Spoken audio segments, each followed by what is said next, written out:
2508 0918 dari Rombel 11 mata kuliah Penantang Hukum Indonesia. Saya William Sebastian, NIM 250801045 dari Rombel 11.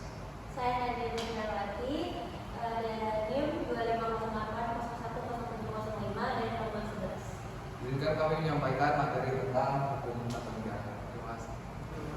Pengertian dan peristilahan hukum acara MK. Sebelum kita masuk ke pengertian dan peristilahannya, kita harus tahu dulu apa itu hukum acara MK. Hukum acara MK itu adalah Mahkamah Konstitusi. Apa itu Mahkamah Konstitusi? Mahkamah Konstitusi itu adalah lembaga untuk mengawal konstitusi agar dilaksanakan sesuai dengan ketentuan Undang-Undang 1945. MK sering disebut sebagai pengadilan konstitusi karena berwenang menyelenggarakan peradilan konstitusional. Wewenang utama MK yaitu memeriksa dan memutus perkara yang menyangkut konsistensi norma konstitusi. Dasar hukum MK itu apa? Yaitu konstitusi itu sendiri, meskipun terdapat undang-undang yang mengatur tata cara pelaksanaan wewenangnya. Maksud dan fungsi hukum acara MK. Hukum acara MK adalah aturan yang mengatur prosedur dan tata cara pelaksanaan kewenangan Mahkamah Konstitusi. Itu ada 3, hukum acara peradilan konstitusi, hukum acara tata negara, dan juga hukum acara MK. Hukum acara MK adalah hukum formil yang berfungsi untuk menegakkan hukum materialnya, yaitu bagian dari hukum konstitusi yang menjadi wewenang MK. Oleh karena itu, keberadaan hukum acara MK dapat disejajarkan dengan hukum acara pidana, hukum acara perdata, dan hukum acara peradilan tata usaha negara.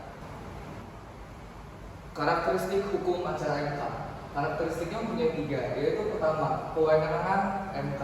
MK memiliki kewenangan untuk menguji undang-undang terhadap UUD 1945, memutus sengketa kewenangan lembaga negara, memutus pembubaran partai politik, dan memutus perselisihan hasil pemilihan umum.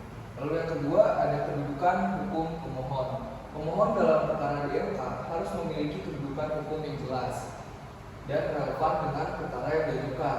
Ini termasuk individu, kelompok masyarakat, atau lembaga yang merasa hak konstitusionalnya tinggi. Jadi nggak bisa sembarang orang itu memohon di MK. Lanjut, ketiga itu proses persidangan. Proses persidangan di MK terdiri dari beberapa tahapan, yaitu pemeriksaan pendahuluan, pemeriksaan persidangan, lalu ada rapat permusyawaratan hakim, dan terakhir pengucapan putusannya. Selanjutnya ada asas-asas hukum acara MK. Pertama ada ius curia novit. Asas ius curia novit adalah asas bahwa pengadilan tidak boleh menolak untuk memeriksa, mengadili, dan memutus suatu perkara yang diajukan dengan dalih bahwa hukum tidak ada atau kurang jelas. Sebaliknya, hakim harus memeriksa dan mengadilinya. Asas tersebut juga ditegaskan dalam pasal 12 Undang-Undang Kekuasaan Kehakiman. Yang kedua, ada persidangan terbuka untuk umum. Hal ini tertuang di dalam pasal 13 Undang-Undang Nomor 48 Tahun 2009 tentang Kekuasaan Kehakiman, serta juga ditegaskan dalam pasal 40 ayat 1 Undang-Undang MK bahwa sidang MK terbuka untuk umum kecuali rapat permusyawaratan hakim.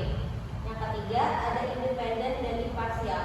Hal ini berlaku untuk semua peradilan yang dirumuskan dalam pasal 24 ayat 1 Undang-Undang 1945 sebagai kekuasaan yang merdeka untuk menyelenggarakan peradilan guna menegaskan hukum dan keadilan yang ditegaskan dalam pasal 2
Yang keenam, ada hukum aktif dalam persidangan.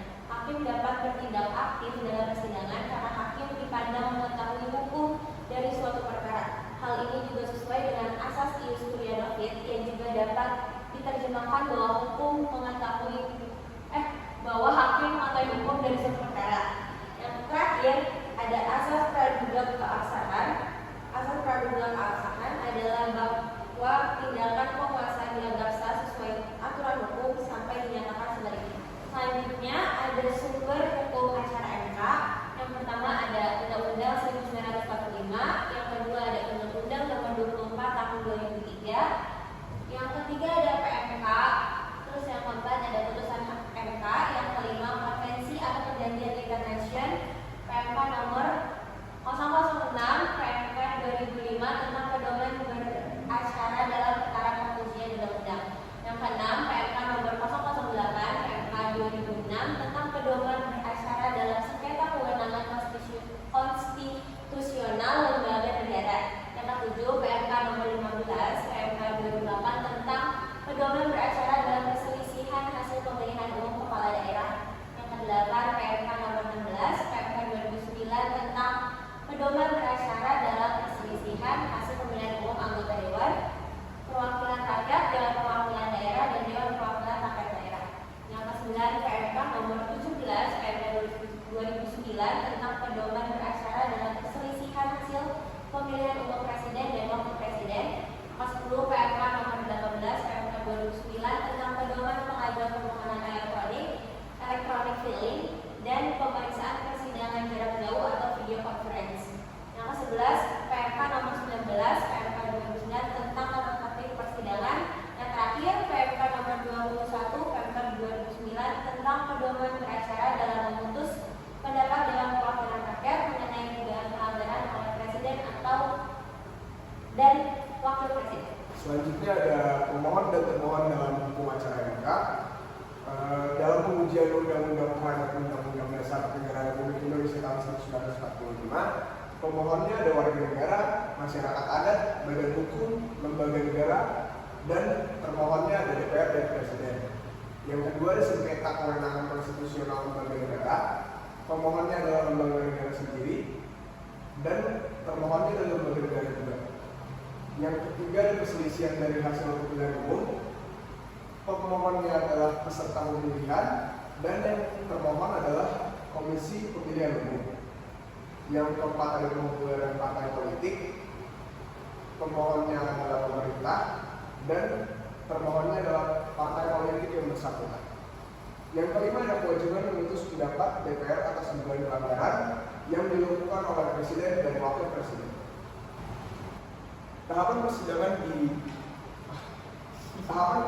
di Mahkamah Konstitusi.